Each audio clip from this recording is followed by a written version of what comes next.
in town. Starting with the, When I started, this used to be a high school. this was our first high school. Yeah. Correct? See, you guys know the history. You're gonna help me, right? Right. I encourage, questions and challenges. And I don't know if you And have, this first high school. that's right. And this was my 7th grade, right, Clem? 7th grade. Oh, you taught in this school? No, I'm a student in this school. Kathy was there. That's nice. What am I, 100? Almost. At any rate, but everybody went to the Union School for 6th grade.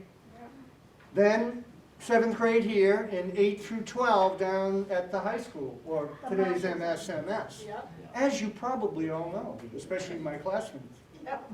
Anyway. But we're fortunate to have such an accomplished historian here tonight. And there's no doubt about it. So we'll give a hand for Mr. Costa.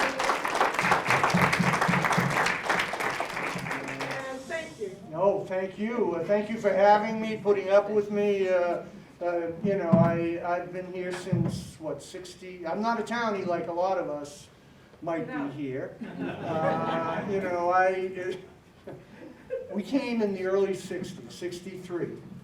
So, not quite a town.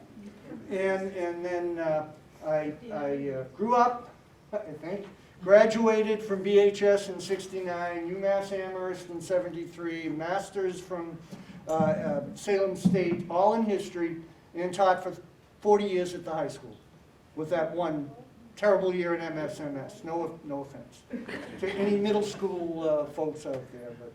So I thank you for coming. Thank you again for inviting me, having me. I hope you enjoy this show, and I know you're going to know as much about this as I do. It's just that I have to echo what Mary said. Local history, our town history is so important. And I always had a unit in my classes, and my 10th graders especially, local history. They loved it. The kids loved it. When I was a student here, people used to say, we don't have a history. But then Ed came along, our real town historian, Ed Fogelberg. Clem knows, he helped write that book and carry things. And Ed Fogelberg, I salute Ed. He was my colleague, never my teacher, but he taught me a lot about history. So everything, all the photographs, many of the photographs you see here, all of the photographs and images of America that I wrote are Ed's photos. He took those photographs. If it wasn't for him, a lot more history would be lost. So shall we get started? Yes.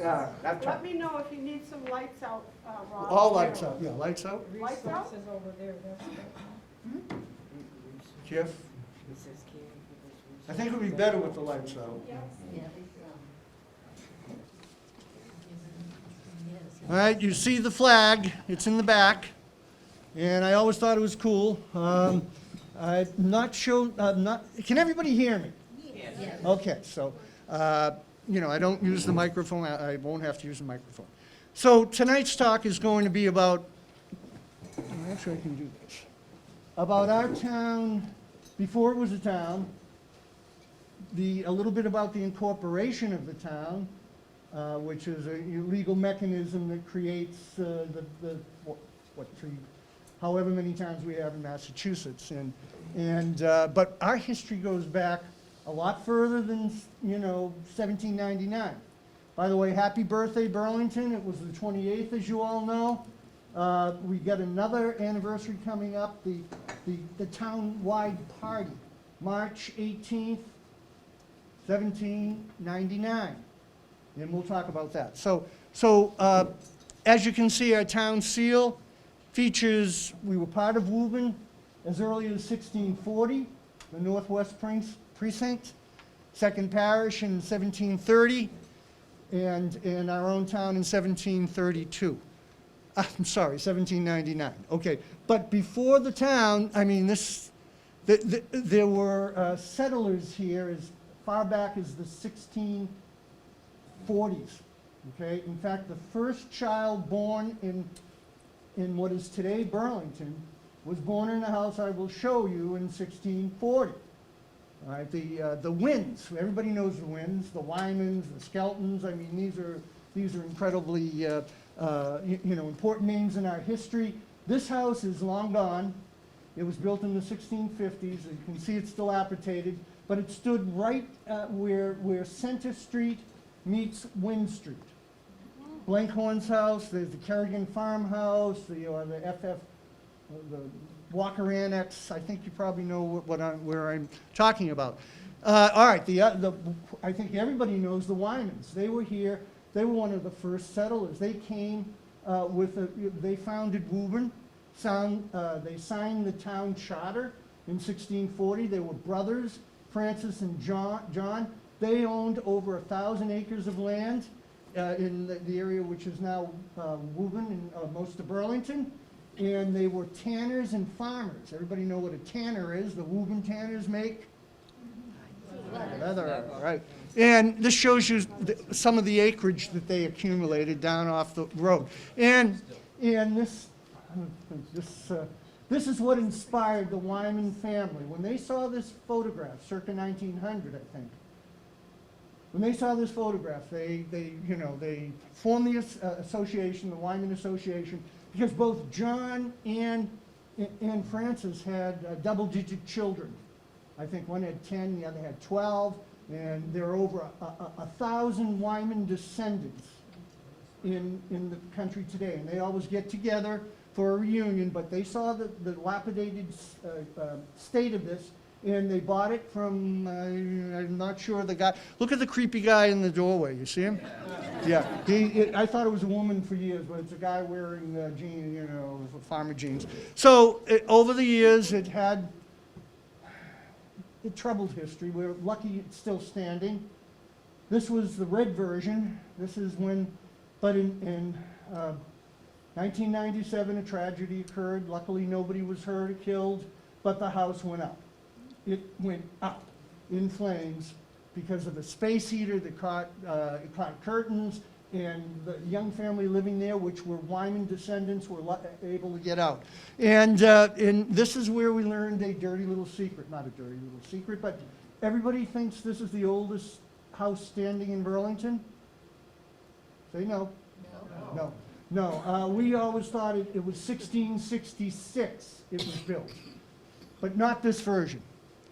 Okay, and this is another version. It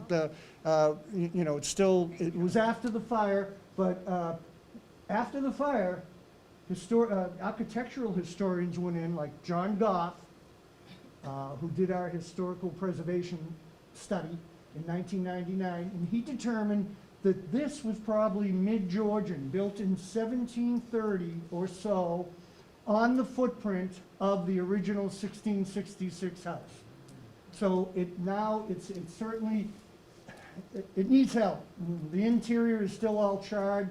I noticed, I drove by, are they tearing down that little barn, or are they fixing it? Rebuilding it. Okay, so all those timbers that was stored in that little barn, where do they go? I'm not sure. Okay, thank you though. All right, and now, back to the earliest settlements. This is the John Wynn house. This was built in 1734. It's on the corner of Wynn and Wyman, and it doesn't look this way today, but in 1640, Edward Wynn, his wife, his child, and forgive me, I forget the names, but I do know his apprentice. He brought an apprentice with him. His name was Moses Cleveland. Does it ring a bell? Cleveland? President Cleveland, right? Cleveland, Ohio, though. You get points for that. But Grover Cleveland was the only president elected twice, but not in succession. 1884, 1892. Grover Cleveland, and he was a descendant of this Moses guy that the Wynns brought with him. And you see that extension? Used to extend out into Wynn Street. There was a dance hall up there. But here, it was on this property in 1640 that the first child born in present-day Woburn, today Burlington, was born. And his name was? Increase Wynn. Very good. There's our historians at work. Increase Wynn. Sandy? Joyce? Yeah, and this is what it looks like today, kinda, but not. It's an earlier photograph. It's a different color, but I had this was. I have to say this. I got this directly from the man himself. This was John Ed Fogelberg's favorite historic house in Burlington. He loved this house. The Lynches, remember our superintendent guys? Jerome Lynch, very fine fellow, and his wife Loretto lived in this house, and they used to welcome our school groups for tours. Al Wild, longtime guidance counselor and gym teacher that I taught with at BHS, his family owned it for a while, and he took us on tours. I've been from the basement to the attic, and it's a wonderful, wonderful structure. 1734. All these houses stood here and prospered as farms, before we were a town, from 1640 to 1799. And this is a sad tale. I wish we still had this house. This is called the William Wynn House, one of the names of it. It is dilapidated, of course, and it dates from the 1730s, so it was an older structure. It was allowed to fall into disrepair. Somebody bought it, took it apart piece by piece, and carefully reassembled it in Wellesley, Massachusetts, where it still stands, and it's in something we don't have, which we've long fought for, the Wellesley Historic District. Where's Burlington? We should have a historic district. Anyway, William Wynn Mansion. All right, this I am not claiming, but according to John Ed Fogelberg, John Goff, who did a historical preservation study of historic properties in 1799. No, I'm sorry. In 1999, he did this study, detailed all of the historic properties in town. He claimed, this was once known as the Samuel Snow House, and they say it was built in 1724, thereby making it the oldest house still standing in Burlington today. It's down on Mill and Chandler. Everybody knows this because of what famous feature? The peace sign. Yeah, all right. That was the peace barn. You'll see it in a minute, but this is the house today. Carefully taken care of, unlike a lot of our properties, which have been allowed to fall into disrepair. There it is, the peace barn, the Lovemobile. You got the whole deal going here. We're back in the 60s, guys. Unfortunately, our barns, we had so many barns, we have very few still standing, but this one collapsed, or it fell into disrepair. Anyways. Did Tom Mullen live there? Yes, He did? yes, Tom Mullen? the principal, Well, vice principal, right? yes. Yeah, oh, Yeah. cool. I didn't know that. He Thank lived you. there? Did you say he lived there? Yeah. Yes, the family did, yeah. Oh, very nice. Jerry Gaffey lives there now, That's it, the Gaffey, right? yeah. And, but look how nicely it's been taken, care of. Okay, so also, the very center of the community, obviously in those days, was the church. And it wasn't the Catholic Church. It wasn't, there was only one religion in Burlington, one church in Burlington, what is present-day Burlington, from 1732, July 23rd, 1732, when they raised the meeting house. This was a Puritan meeting house. It's one of the oldest, still continuously used church buildings in the country, or in the region, I'm sorry. I think there's about 10. There's one in Linfield Center that dates to this period, 1732, and it is still a functioning church. It's now the United Church of Christ Congregational, and they needed to have a place to bury their dead. So in 1769, Benjamin Thompson donated a portion of his land to have a decent burial spot for the dead. And we now have, well, okay, let's look around. There it is. Kudos to the Burlington Historical Commission who are in the process now of restoring a lot of these stones. When I taught in the mid-70s, my students, we used to go there, and you didn't see that airborne mold and algae or whatever the heck it is on these stones now, but he's cleaning that up. At any rate, there are over 180 stones. Thanks to Jim Ashworth, he chronicled all of this until the spirits chased him out, I think. Actually, I heard that he got freaked out somehow. But he did an incredible amount of work. The oldest stone is 1736, but there was somebody buried there. There's no, the stone no longer exists in 1730. So I know Sandy Cavino knows an awful lot about this. But remember where I was taking my students to do gravestone rubbings. Remember that? Anybody remember that? Big sheet of rice paper, a wax crayon of different colors, and you get this. This is Ebenezer Johnson. Oh, by the way, the Johnsons were Edward Johnson, one of the first founders of Woburn, one of the companies that founded Woburn, along with the Wymans and Converses and a bunch of other people. But 36? What does it say? 1736, down on the very bottom. Age 76, that was pretty good, but it's not the oldest stone. The oldest is Obadiah Johnson. How old was he? A year? You can see the license on. Oh, you can barely read it. He died in October of 1736. I think he was 1 year old. 1 year old. He was a child. So I hope this was one of the stones they had cleaned up, but it is now considered the oldest in the ground. This is cool until someone came and hacked his nose off. This is all right. Who wants to win the grand prize? Whose stone? Anybody? Nobody? It's who? Who is that? Me? What? They sound like your students. I miss them greatly. A lot of you, you are my students because you're the parents of my students, and they're the ones who kept me in it for the 39 years, sorry. We can tell he's a minister because of his, That's what I thought. yep, his thing there, what do you call it?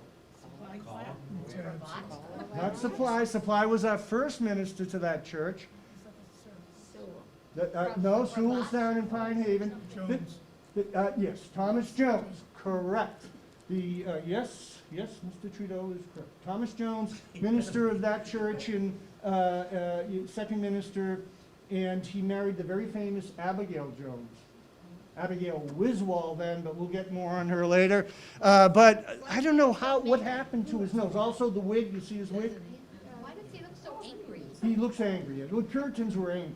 They were not, nice people to each other. They spied on each other. They outlawed Christmas. We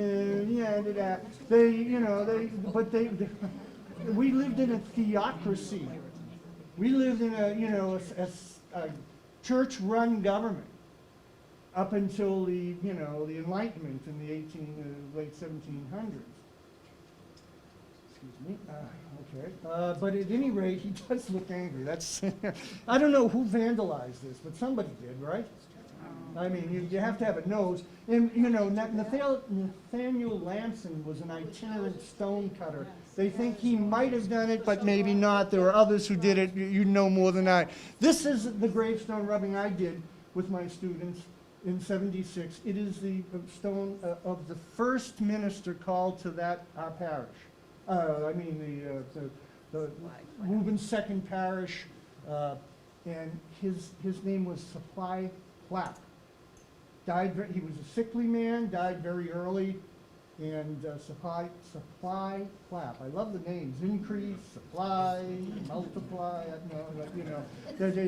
Anyway, and everybody see what appears to be F's? Those are S's. Those are S's, correct, yes. And you can see for example, now, hey, I get to use my new pointer thingy. Supply Clapp, its pastor, Pastor. And he departed this life in 1747. He was only 37. Anyway, others, pretty young. Another house, it was dear to my heart, was a beauty. It was because it is no longer. The town didn't save it, couldn't save it. It fell into repair. It stood in, I think, 51 Lexington Street. It was called the Jotham Johnson House. It was a beautiful house, built in the 1730s, so it made it one of the oldest houses. Somebody purchased it, and I photographed it. I would buy every week to see them harvest that house. Somebody came, the builders came and they sold clapboards, they sold, the lights over, there were a lot of early features in that house. And I don't know who got it and where it went, but it disappeared. It's gone. What's there now? It's a modern house. Oh, so you're talking the one Ken Dobbins had? Yes. Okay, yeah. The Jotham Johnson, that was him. I know Dobbins Auto Repairs. No, that's No, not. not that. No, Ken Dobbins. Yeah, but isn't it a beauty? It's a lot of these photographs were, What street was that on? this is Lexington Street. Frothingham and Lexington? Yeah, almost across the street, the Frothingham Mansion, which was, that could be a whole story for another time, because that's not in this show, but the Frothingham Mansion, right, Elaine? Lexington Street. And this is on Lexington Street, just past 51, I think, isn't it? It's across from the Merrick, From the what? from the Merrick Merritt house. Road.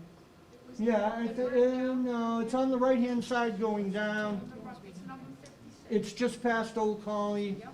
Yeah, 56, all right. Tried to save it for a couple of years. Somebody got a whole lot of good stuff out of it. I mean, that front, the U-shaped stairway, they took that away, they took, the photos I had, I'm not gonna show you. But anyways, there was a lot. This house, maybe it's on the corner, it was a Simon's house, it was on the corner of, I don't like what he did with it, but that's my personal, it's standing, it's still standing. We think it was built around 1780. First they thought it was 1750. Benjamin Simons, it's, there's a monument there that doesn't have anything to do with the Simonses, but it's where, Bedford Street goes this way, Terrace Hall goes that way. They used to call it the Shaw Place. Oh, there was a wonderful woman there when I was still teaching, took us on a tour, Miriam Melchasian, Miriam. Amy Malcation. Thank you. She was a dear friend of this woman, and we went and toured the house, Jeff Hoyt and I, and photographed it. All right, how about this one? No, I'm coming to that. No, it's my house. Go ahead. Joyce? No? Yes. Oh, I thought you were Go gonna. ahead. Sorry. It's Reed property. We're up in the northern part of town. It's on Chestnut Street, built, they think, in the 1730s. Not the Reed Hamworks guy or T.I. Reed, but somebody earlier built this house. Nice barn standing beside it, near that foliage, but still standing, yay. All right, here's another Reed house down on the southern end of town. James Reed's house. Guess what they're building? A bank. You would think. If I see another bank come into this town, I'm robbing it. Honestly, God. I'm sorry. But at any rate, Burlington Mall. They are building the Burlington Mall that opened in '68. This poor house, it was in the way. James Reed was a Revolutionary War soldier. A long line of Reeds, they were early settlers.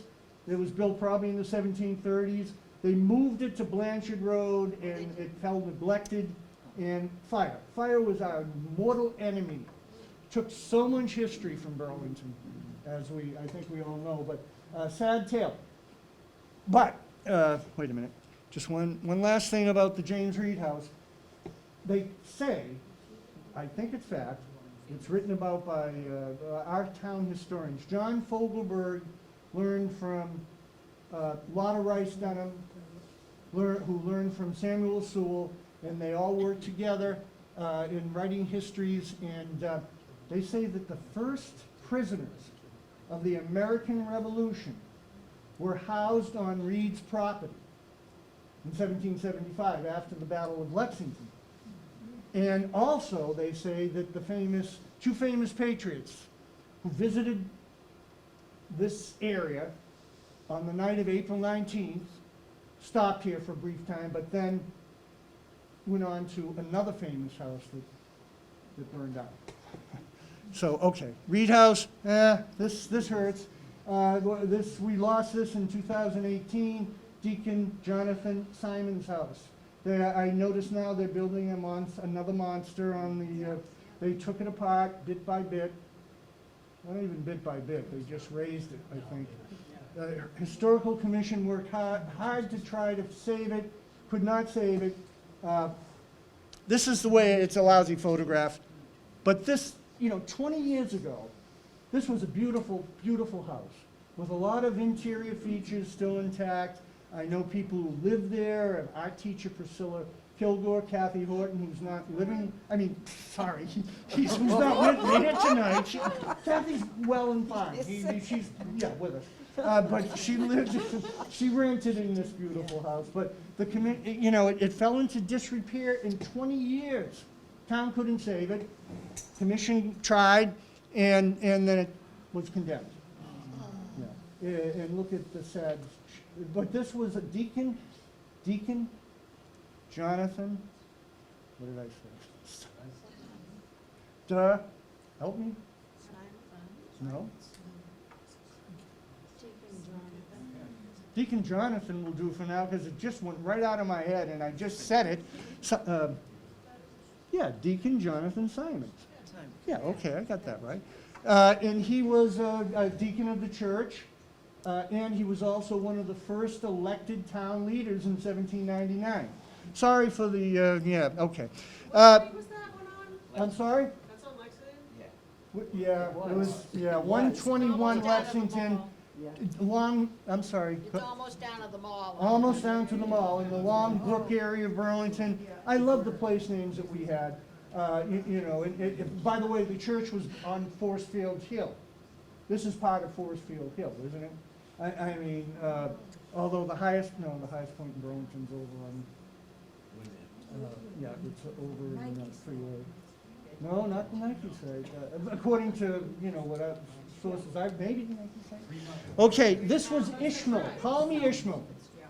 South Bedford and Lexington. Call me Ishmael Monroe.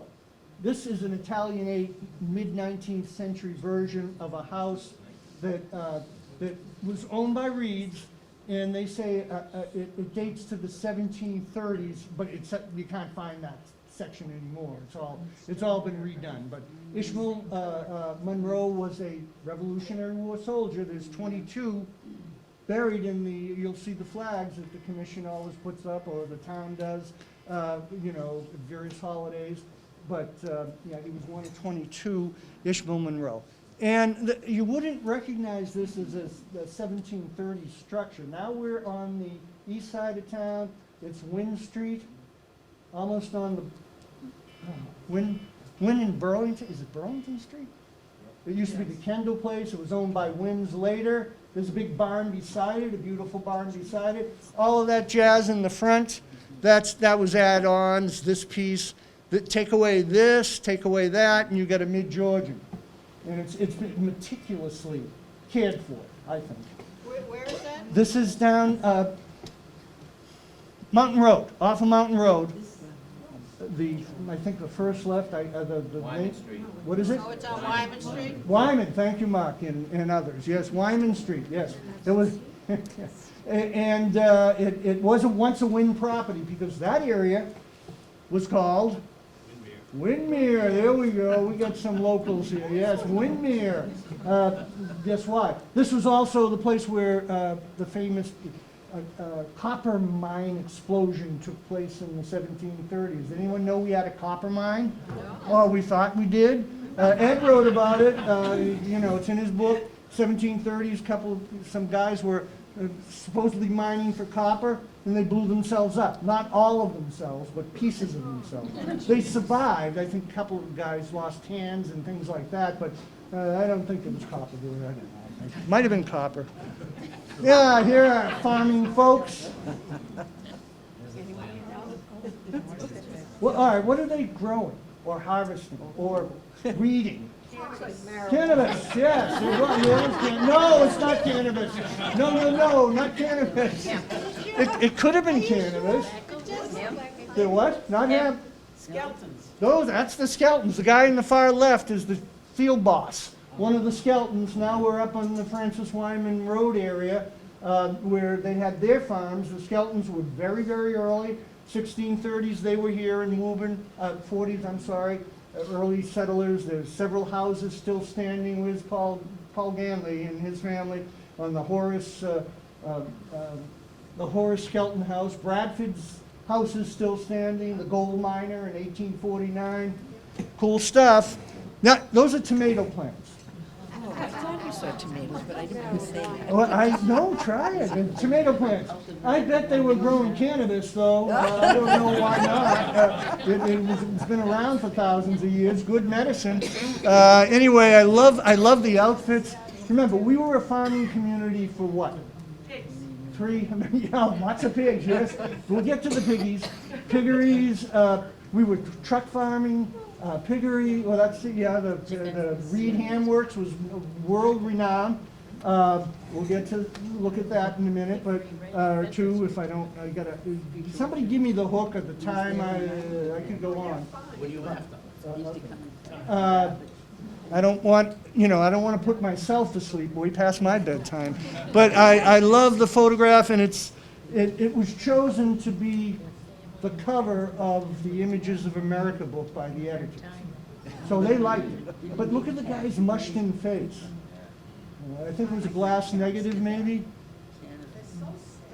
Yeah, they didn't like to smile for some reason. I don't know. They didn't like to work. No, maybe not. They didn't like the work. But more farmers. This was, thank you, Herbert Crawford. And remember, dear Mr. Crawford, is part of the Crawford farm workers until they built what? 128. 128. That's down where 128, in Wynn Street area. What is it? Lowell. Lowell, yeah, Lowell Street, thank you, Wayne, I need help here, I'm crashing, Beacon yeah. Street. And then came a drive-in. Beacon Street and Lowell Street. Beacon Street, Lowell Street. No, I remember the drive-in, we remember the drive-in 69, oh yeah. But anyways, I don't know what they're growing, but Herbert Crawford had, my students used to interview the senior members of this town, and somewhere on BCAT they have the tapes. At any rate, how about this one? This was cool. Oh, yeah, the auction. It was before my time, but Terry Ave, Yeah, that's the the Butters Farm, right? That was called the Butters Farm. Butters have a long history too. There's one of the Baldwin Apple. Yeah, and the Butters, but that's Wilmington. But still, at any rate, okay, I'm moving. They tore that down. Now this, There's a silage there. yeah, notice the silos, huh? This was a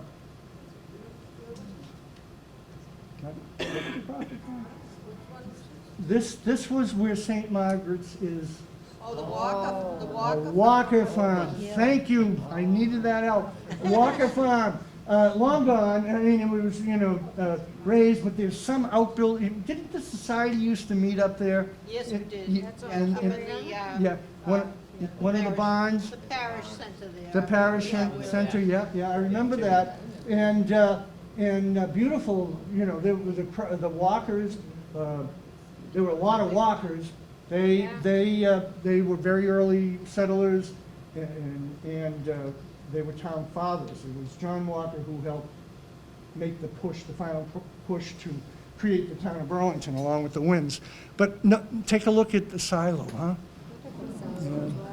See, it was a dairy at that time, and they're filling the silos with corn. Yes, it's corn, right? Looks like corn. and they're filling the silos, and then a building's still standing. I don't have a photo of it, for some reason I should. Well, we knew it as the Kerrigan Farmhouse, maybe. It's right where Marshall Simons is now. It's a nice building. It's an, it's 1730, I mean, say maybe the 1830s. It was once called the Walker Annex. It was the F.F. Walker Farm. Talking the big one, where Jack lives? Right where Marshall Simons is. In fact, the Walkers sold that land for the high school.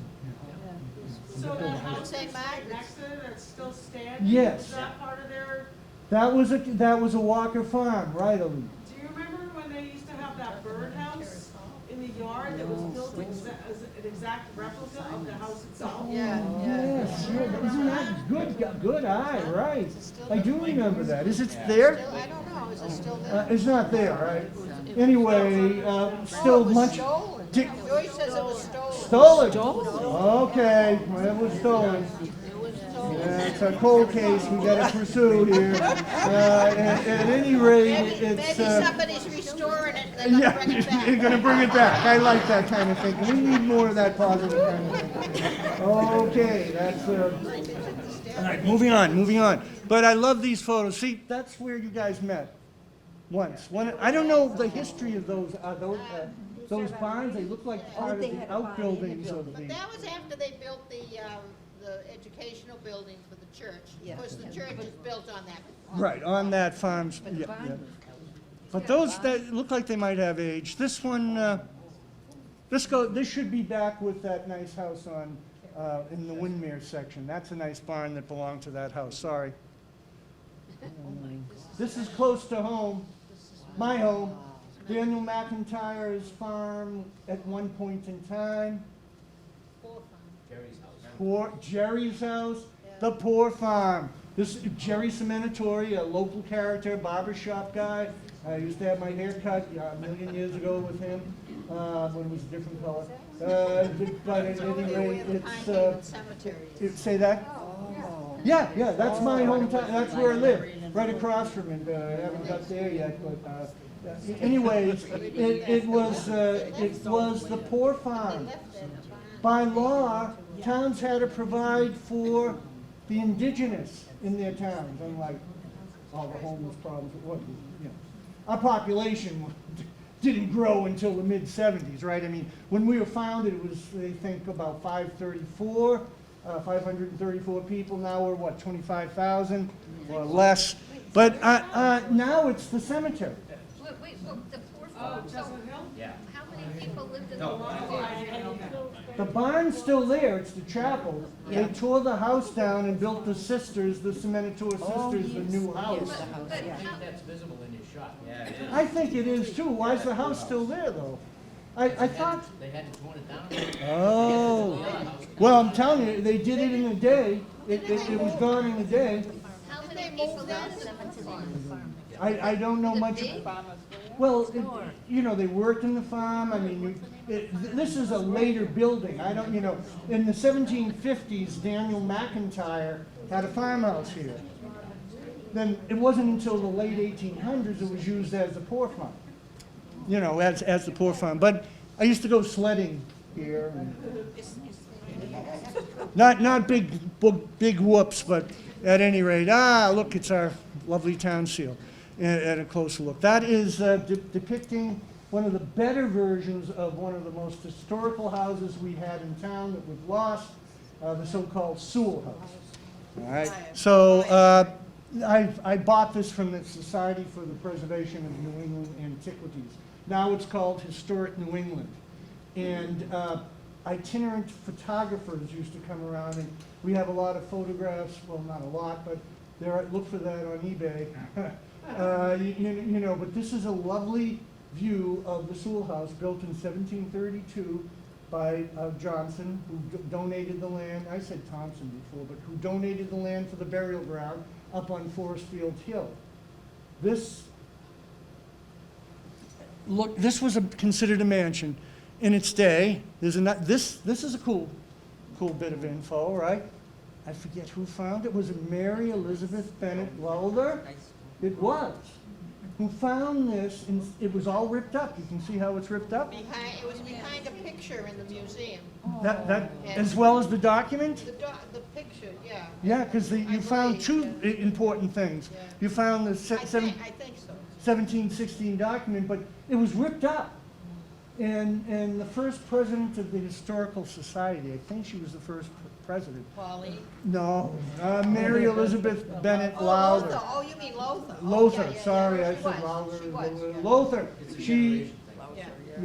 Yeah. and she, and she's related to the Bennetts. Any Bennetts here? They're a very famous family in Burlington. Bennett Hill is where we are, aren't we? I mean, Ed Fogelberg used to say he used to tell me he was picking carrots in the back 40 here as a kid. This was all one big farm as well. But see Lexington Street, isn't that cool? That's Lexington Street. That's Lexington. Yeah, on the left, and it's a whole complex. 1730. You know, this is another view of it. You can see the well sweep. You know that thing, that well on the left. Okay, and But they want to put up. this became the home of the most learned people in our community in the 18th century. This is where ministers lived, from Thomas Jones, I believe, in 1751 when he came here, to the Reverend Samuel Sewall, the historian one, the descendant of Salem Village witchcraft judge. And being the most learned people in the community, they were Harvard educated, they kept records, they could write, read, you know, they were spiritual leaders, lay leaders, and all records, diaries, historical documents. It burned, all burned in 1897 in a tragic fire that consumed a lot of our history. So yet another fire. I mean, chronologically, but that was a terrible thing. Luckily, nobody was hurt. The family of Samuel Sewall wasn't there yet. It was his son, another Samuel. It gets confusing, a lot of these names. But okay, so this is my favorite view of it, though. It was a 16-room kind of L-shaped mansion, and we all know that maybe Now, is that on the corner of Colony now in Lexington Street, would that be? Yep, Yeah. on the right side. And along the Burlington High School Social Studies Department, led by Jeff Hoyt and some others you might know, worked on putting a marker there. Has anyone ever seen the marker? It's on Independence Ave, or is that Hancock Ave? But the commission was a great help with that. Tony Farrier, bless her heart, did so much work with erecting that bronze memorial to the Sewall House, which tells you the story of the Sewall House, and you know, all the records that were lost. It was a terrible tragedy. There is a marker there. What is that? There is a marker. There is that. Well, that's because the Historical Commission and Burlington High School Social Studies Department put it there. But the commission paid for it. Yeah. It's across the street because we couldn't put it That's on the right. property of the house that sits there now. Exactly right. But the problem with it that people maybe don't understand is when they look at that marker, Yeah. it You have- says the house behind. And so you might think, gee, it's down on Independence Yeah. Road Oh, so it's instead of across the across the street? street. Yeah, it is across the street, Yeah. but I thought Jeff worded that very carefully. Said across the. I was surprised it was like that Yeah. too, yeah, Did but it get changed in the casting of the plaque? I don't know. probably did. It could have, but I mean, we have a memorial. I'm all for memorials, accurate ones, and I hope that for about 225th, maybe some of, you know, we can erect more. But at any rate, I just love this view. And what's even more exciting about it is this is the best room, or the front room, or the parlor, or whatever you want to call it, on April 19th, 1775, the night of, guess who stopped by? Oh, rare? John Hancock and Samuel Adams. Maybe Paul Revere, because he was in the area. He's the one who not Paul Revere, no, local historian Samuel. But definitely Hancock and Adams. We know because because several pieces of the Merritt, John Merritt was the minister at that time, during the Revolution. He kept a very accurate diary, and luckily some pages of that diary still remain, and we were able to get information on it. But take a close look. There they are, Hancock, dead center, Adams to his right, the firebrand, Dorothy Quincy, let's hear it to the women, Dorothy Quincy, Hancock's fiancée is seated there, and what's for dinner or lunch? Salmon. It's a fresh salmon. And there were, as far as we know, slavery did not escape Burlington. We had two notable African-American people enslaved, one by a minister, Thomas Jones, brought the man serving the fish with him in 1751, and his name is? Cup Trot. Cup Trot, all right. I learned it in high school. Yo, I love that. Hey, thank you, buddy. All right, I love that. The most important thing that the kids learn, I remember. Well, I have to say this, when I was in high school, and maybe correct me if I'm wrong, guys, slavery wasn't even discussed. I mean, let alone Burlington. Well, you know, people kept saying in my day, in high school, until Ed wrote his book, we didn't have a history, but there was plenty of history. It's all around you. And it was written by you know, lots of people. Like I said, the Lotta Rice Dunham, Kavanaugh Rice Dunham, Lotta Dunham, okay, and Samuel Sewell.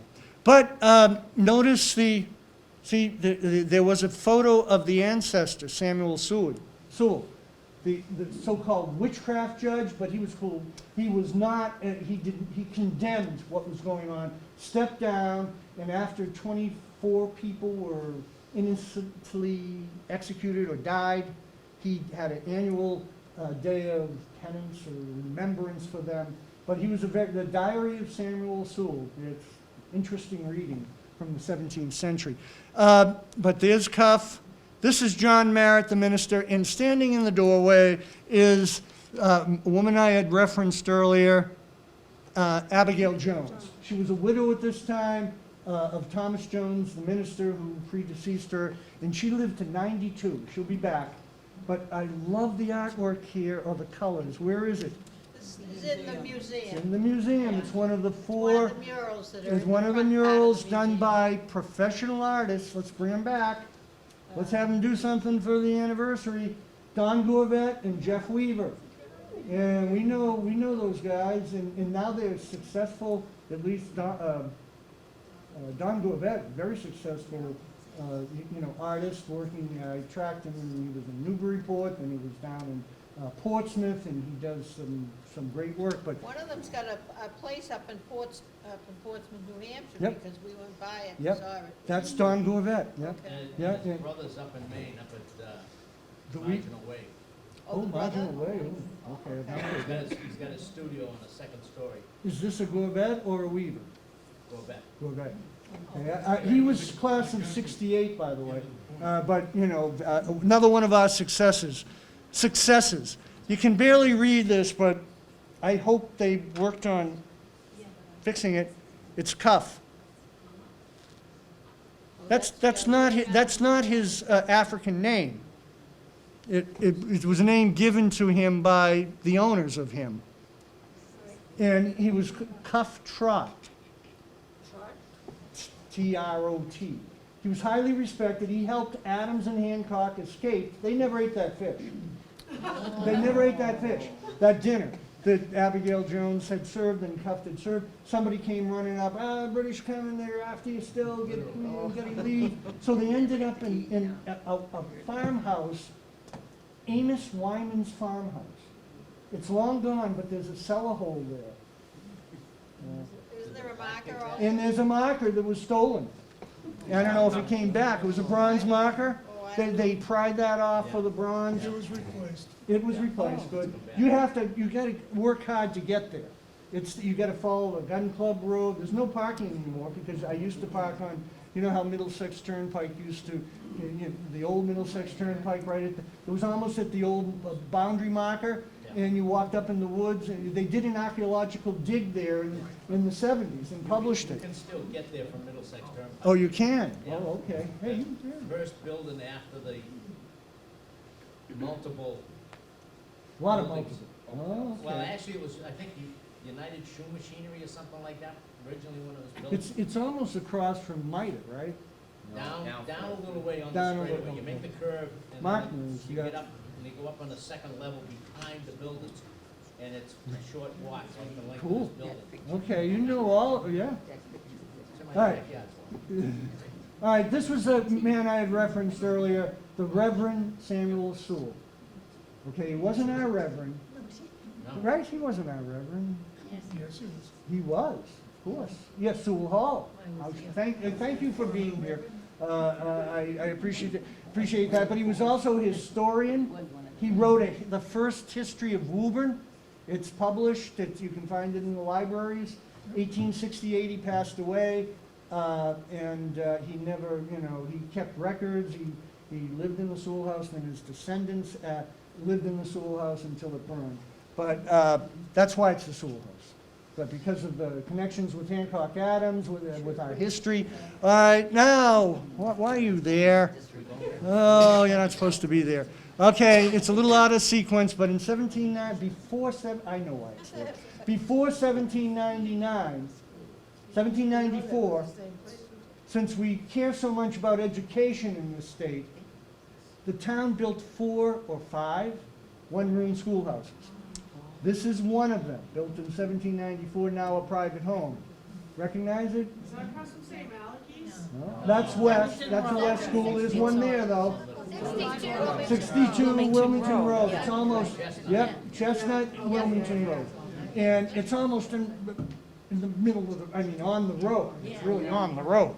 But anyway, that's called the North School. Is that the one that's purple now? Yep, yeah, it's purple door. The North School, North School. You know this one, West School. The society was born. The Historical Society was born when they saved this building. Guess what it was in 64? It was garage. Yeah, it was a garage. And Charlie Casasas and Mary Elizabeth Bennett. Luther? No, there were skeletons involved. They all worked together to save this building from demolition and restore it to its kind of 1794 appearance. As kids, everybody remembered, well, I don't remember, but it used to be open on Halloween, and the commission, it's in dire need of repair, please get out there and repair it. It's rotting and needs paint, and there it is today. It looks a lot, not today, no, this is before the pediment was rotting away and it needed new paint. But this is the West School, one of the 1794s.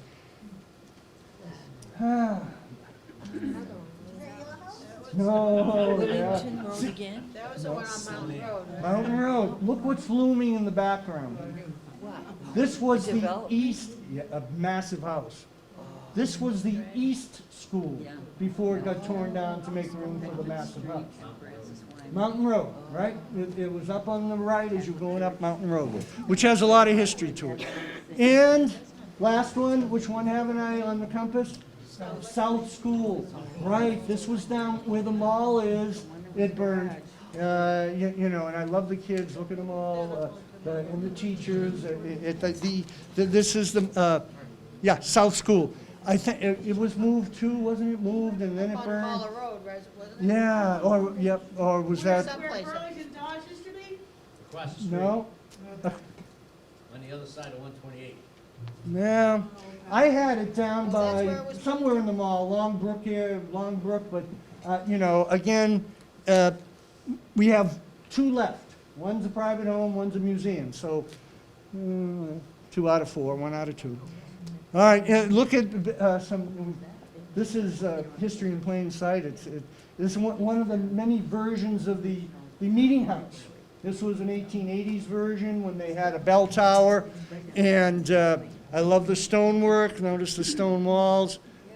This was the meeting house before the extension. That's where it's been extended, and Well, when the meeting house was built, as Mike would, knows very well, and a lot of us do, it was just a very plain structure, 50 by 40 by 23, no bell tower. No bell tower, the entrance was on Bedford Street? No.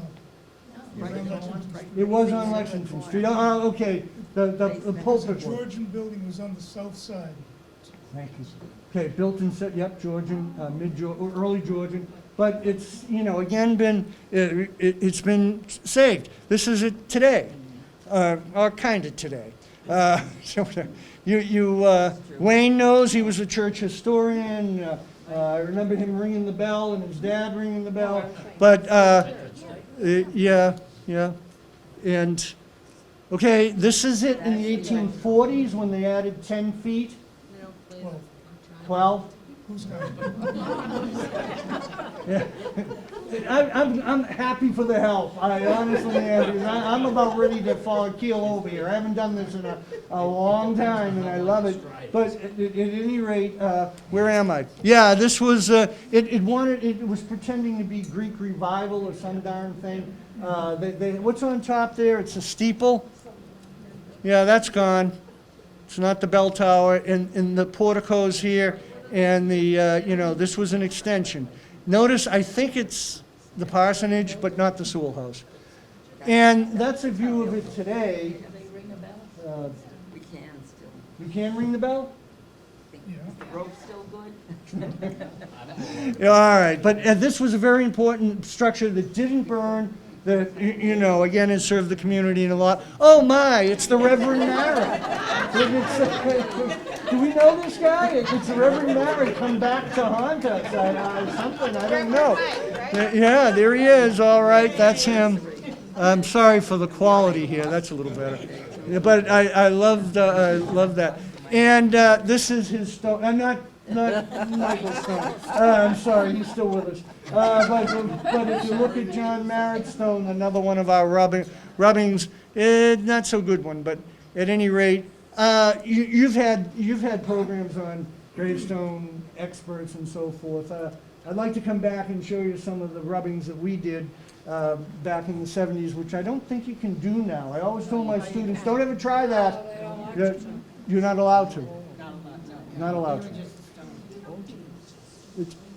It would damage the stone? Okay. Well, that damages the stone for sure, vandalism or whatever. But they pieced it back together. It's broken. And some of the things that this Rob Sarabian that we've hired Yeah, to he's redo the. great. I've watched him lifting stones Yeah, that have some. it was on BCAT, so if anybody saw it, it's a very interesting program. We all heard that on BCAT, the rest, the guy restoring these burial ground stones. There's a show. At any rate, this is the Abigail Jones who lived in 92 and who hosted Adams and Hancock, and it was there for the town party. Anyway, and here's another one who, I hope he fixed this one, but Joshua Walker,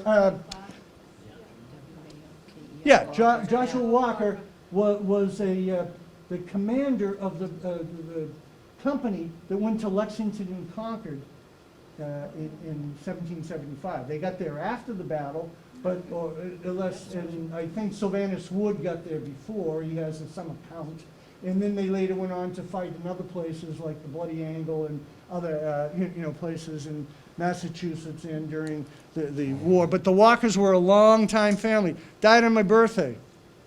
Oh, really? October, not 1798, but, as I said, the Walkers were here very early. Joshua begat John, who begat James. A lot of begattings, whatever that is, I'm not sure what that is. But John Walker was the son of Joshua, and they probably built that house, 1780, that stands on the common today. And John Walker, General John Walker, who was commissioned by President Adams during some kind of war, undeclared war, he was a general, General Walker, and also one of the first founders of the town. Unfortunately, that's what nature does to marble headstones. Anybody read that? And I don't think Rob Sarabian can bring it back. No, probably not. No, you can't. You know, he was a Mason. That is a Mason sign, and is a long description, but you can find it thanks to Jim Ashworth and others who worked on the burial ground. You can find out what it stands for. And I have a copy over up there on the table. This is the document that created the town of Burlington. If you can take a minute, and it's a big, long, you know, very long. Who has that? Is it the archives or the town clerk? Is it the Copy in the archives? museum, It's in the museum. copy in the museum. A copy in the museum, right.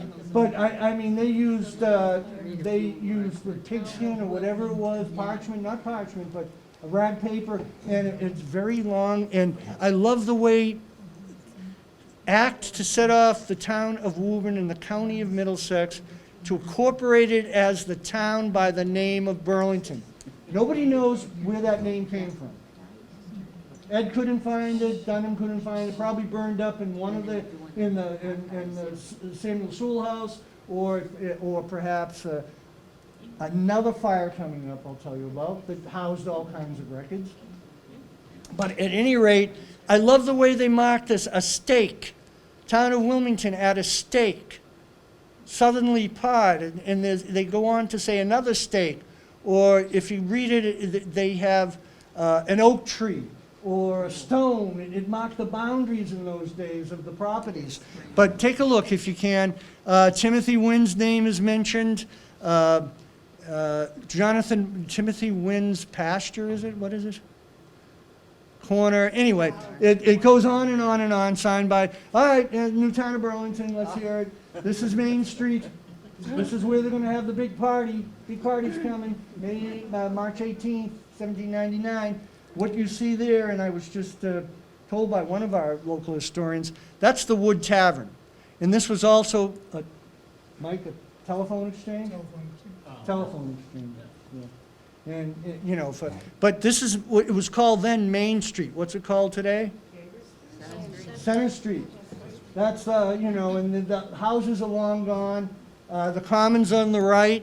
It wasn't a common then, those were private, it was private property. We didn't have a common per se until what, the mid-60s? I think, when they created, this was one of the general stores way off somewhere as the Union School. But Main Street. Now, this was another poor quality view of James Wood's, Captain John Wood's Tavern and Social Hall. It had a bar, a social hall upstairs. They danced, they partied, they drank beer, rum, 16 toasts. Who got the rum? I'm going to ask you to listen to 2 toasts at the end of this. And there were 16 of them. So these people and everybody who was anybody in Burlington on March 18th, on a blustery, cold night, like it is kind of tonight, was there, including Cuff, including Abigail Jones. And you mentioned this. A whole litany of famous names, the Walkers, the Winns, the Simonses, and they partied. At any rate, by the way, that's John Stone. Something happened bad. What happened to it? I don't know what happened to it, but that's John Wood. And he was both a soldier in the French and Indian Wars of the 1760s and the American Revolution. I think it was his brother Sylvanus, or I get all the Woods mixed up, but the Woods were early. And where am I going with this? Okay, that's one of the veterans. New town of Burlington. Aren't we a gem? Somebody got it. Oh, thank I you. did the diamond Okay, cut. yeah, we're a diamond in the rough, aren't we? This was the map. Notice how we're bordered by, I'm sorry the quality isn't great. Wilmington, 1730. Billerica, 1755. Lexington, 1713. Woburn, the mother of a lot of these, 1642. 10th town, I might have mentioned that, in Middlesex County. This was a closer look. You can see on this map, which was hand-drawn, but in the Fogelberg book by Al Nelson, town engineer, when Ed was writing his book, you can see a lot of the place names. There's Wood Hill up there, Cutler House, a Wolf Pen, Cranberry Meadow, Path Woods. These are all cool place names. Great Meadow, Long Meadow, a lot of meadows. We had, that's a better one. This is the center of town. You can see Forest Field Hill where the meeting house is. John Wood Tavern. Forest Field, Path Woods again. Another John Wood, a Kendall. This is the road to Lexington, Long Meadow Brook. I drew that in, Great Meadow. Simons's, Caldwell's, Abigail Jones of the Sewell House there. So we got a lot of. Now, I said the common didn't exist because it was privately owned until Marshall Simons, the chief benefactor Arlington Road? of this town, died in 1905, and in his will, gave money to the town, gave his property to the town, that later moved it. Two parts still stand. Time for another story. But duck wasn't on the menu, was it? They had a lot of cool stuff at this party. A roasted pig. They had turkeys. They had geese. They were eating well. But notice all the buildings that privately own. Bennett's. This is the house I think that collapsed when they tried to move it. This is our blacksmith shop. There was a Rogan house, a Pearson's house. Arlington Road is Cambridge Street. Bedford Street, the townhouse, that's sad, the cemetery, and I think the meeting house. Okay, again, this is Jonathan Simon's house that we lost in 1988. And now you follow the south, see the South School? Somewhere in this mess is the mall, right? Okay, Bannon Hill, Whispering Hill, Babylon Road. I mean, there's some real cool names that yeah. All right, and thanks to, this was Burlington as a group, but not that fast. We had a little village, we had Havenville. Everybody see Havenville? It's kind of my area. I live on Old Colony, Yeah? and if I take pictures on Old Colony, in the, you know where, when you have pictures on your iPhone and it says where you are? Yeah. It says Havenville. Yeah. Old Colony is Havenville? No. Yeah. They're wrong. Oh, I'm sorry, I think they're. You know that. No, I know, you know phones, they can act up. But Havenville was, Havenville was over here, see? West School. West School, Skeltons, a lot of Skeltons. Up here is Francis Wyman Road. I thought they used to call that area Bell Hill or something? Bell Coming Hill up- is- Coming up Bedford Street, so Yep. maybe Old Colony is a part of that. Oh, okay, maybe. know. Bell Hill was one of the old names of the area that Reuben Kendall's house is. I think that came after the Forest Field Hill name area, but, all right. And more tales of woe. 1844, as we grew, we built a new townhouse. By the 1840s, the church no longer ruled the roost. The Congregationals merged into Unitarians. We became secularized, I guess. And they built a townhouse, 1844. 1902 it burnt down. And there's some pictures of that. But that was another repository of all kinds of town records. Gone. I love the horse and carriage. Poor Farm again, Poor Farm. Let's a closer look at that Cementor property. And we get into larger farms. By the mid-1800s, we're into the piggeries. This was a world-known, apparent internationally known business. It was the Reed Ham Works. They made hams. Pigs. Pigs are everywhere, you know. So a lot of piggies. Okay, but that was Thomas Isaiah Reed and his father who started this process. We lost this barn to build that, whatever that is. State building. What is that? It looks creepy. So, oh, that's a good thing then. It's just that it took away, they determined, the commission went in, and apparently there was one barn still remaining, that all of this is gone, to that building. And see the pigs? You see the little pigs? On the top. On the top. And before they became ham. Oh, Okay, and that's it.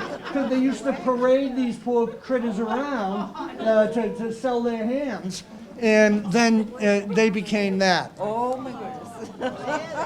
There they are. But look at these two little Katzenjammer kids. I don't know what they are, but notice, I mean, that whole area was a big, and they sold hams all across the country and the world, apparently. Turkey, Constantinople. I remember that. All right, the best farm of all was the Ruping, the Grandview Farm, the Marion Tavern. A big plus and applause to all the people who worked to save this, and it's become, obviously a landmark. My class had their reunion there, and it was a wonderful occasion. There's a lot of early features left. But this is when it was a dairy farm. Okay, you can't see it well, but the wagon says Grandview Farm, and it was. Here's the fam, and there's Grammy, Baby, Helen. Well, you've seen that. Clarabelle. There's not a cow. All right, there's a circa 1900 view of the Grandview Farm. That's gone, right? But these had two barns. Still there? Okay. It was once the Marion Tavern. They say it was a stagecoach stop for the Boston Lowell line in the 1820s. Stagecoaches would outfit there because it had a the rear barn. Yeah. Commission members worked hard on this, and for a lot of years, they spent a lot of years, trying to save this and restore it. But that barn, rather remarkable. That was taken out. There's another view of it. All right, there were other industries. Somebody wants to put 98 condos where this used to be. This was the Carter Shoe Heel Company. Besides piggeries in truck farming and dairy farming, we also had leatherwork. This outfit used to make the soles for shoes, apparently. And they imported Woburn and Burlington girls, and the Woburn girls lived with the Burlington families, and there they are all looking proud. But it's, what is it, 131 Cambridge? Where the piano place was. Oh, back there. Was that the white? Yes. It was white construction. Oh, white, you guys know more than I do. That's great. I didn't know that. But there they are, and here are their horses. You see, that barn's gone. There's a barn-like thing there, but There's that brownish house that looks condemned. Yes, It's like, yes, yeah. That looked like a barn, yes. Bob, I just wanted to tell you that my grandparents worked in those pictures. Isn't that My cool? grandmother sitting up in the window. Oh, yes. Oh, I'm sorry, sir, your name? My grandfather is in front of the barn holding a horse. This one? We've got night two right there. Oh, yeah. That's him. Look at the derby hat. Oh, that's great history. Yes, we were a commission society, His yes. name is Roger Foster. His name is Roger Foster. He Thank also you. went to school. Roger Foster. Nice to meet you, Roger. That's a great story. My family was here for 5 generations, and I was the last one moving. I moved when I was a teenager. Wow. That Deacon Edward Foster, that is my son called Buffalo. The Fosters, yeah. I can't think of the name of the street. I remember reading about Tyler Foster. Foster? Excuse me? Any relation to Tyler Foster? He graduated from my Me, class. I did most of the line, Yeah, oh, you did? Yeah.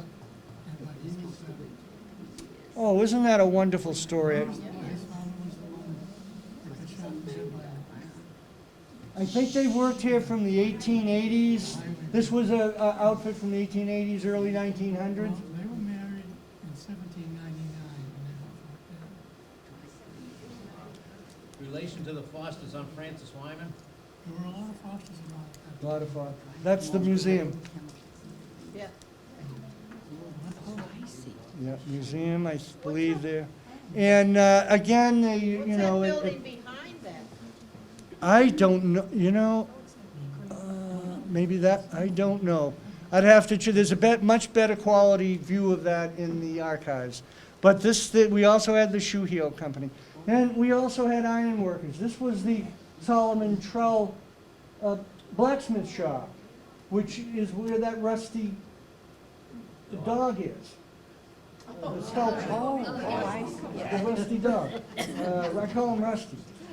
Yeah, I know, I know what his name is, Havoc, that's a great name for. Anyway, Solomon Trull, part of that complex was moved and became part of the Grandview Farm, Marion Tavern.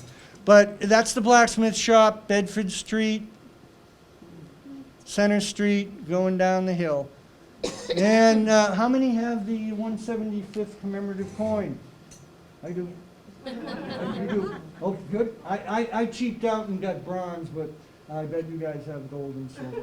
At any rate, I love the rendition. I love the Sewell House, just the embossery. I know Ed worked on this, and there were others who did as well. I'm expecting a new booklet for the 225th. Okay, Wayne's volunteering. Rob, are you doing that? What? Are you gonna do that? Not me. No, I'm retired. But I have copies of this and that over there. I highly recommend the 200th anniversary one. It's spectacular. If you don't have that, I hope somehow you can get it. But, We and, have some in the museum. hey, you have some at the museum. Did you hear that? Run out and we can get, all right, there's Ed. That's Ed and Al Nelson. Ed with the hat and the camera, and who did so much to save our history. His book was published in 1976, and he lived into his 90s. He's my town historian. And we had a beautiful common now, one of our, I think one of our lovely features, a town of 25,000. We're looking at all of this now as municipal buildings, no more private homes. I really like the Heritage Trail that was created in 1976, and with the Garden Club, the commission, and, wait a minute now, I should have, Says Burlington Historical Commission. right there. Yeah. I thought that just the garden club. Oh, no. But anyway, it was dedicated on April 19th, Battle of Lexington and Concord. I'm almost done. And I think this was Gorvet. He did this. I really need this guy fixed in the museum. Native Americans in headdresses in this area, they were here long before all of us. Either the Massachusetts tribe or the Nipmuc tribe, it depends on who you read about, but the indigenous people, they had encampments, they say, on Chestnut Hill. The museum has a wonderful collection of Native American artifacts, but there are 10 different stops, and you can see some of those that we mentioned. I think Gorvet did this, I don't know, I'm not sure. Rediscover your town's history. There's the picture of the weed farmers and our lovely common and Union School. But this again is I think one of our top delights in town. I mean, I love the common, and so many people do. The kids do. I mean, the town people do. And it was only in the 1970s. And I'm done. Rich past. Yeah. Thank you. But rich past, bright future, now we have to do a toast. Whatever you have, whatever you got. Because researching this, it's just so prophetic. We're going to bring up the lights. Put the light on, Sandy. Robin, is the Union School worth saving? Yes, 1897, I mean, I read what they're saying, the police want a new building, everything's rotting, there's mold, and I don't know, kind of can fix? I don't know, that's my opinion, but I'm biased to the story. Well, we're hoping that it will be worth saving, but you never know with nowadays. You never know, maybe it's as bad as it is, okay. Yeah. You don't have to say, all right, Merritt wrote in his diary that there was a general meeting of men and their wives in rejoicing on the account of their parish being incorporated, March 18th. And remember the Captain Woods Tavern. He gave 16 toasts during that day. So you can imagine the shape they were in. But when researching this, they toasted everybody from the town of Woburn to your mother's friends. I don't know. But this one is kind of prophetic to me. This was the one that started. To the United States of America, may foreign influence and domestic friction be discountenanced by every citizen. Hear, hear. Are we going to get that? And they ended, this is just gave me chills with all the madness that's going on. They ended with, to a speedy and honorable and permanent peace to all ye nations of the earth. Hear, hear. Cheer, cheer, yeah. We need more cheer. But, it was, we have a great town, and the motto of 1970, the 175th, rich past, bright future. I still believe that. If we can save our past from further destruction, and we'll say thank you all again. Thank you. You're most welcome. Very, very, very good. It was my pleasure.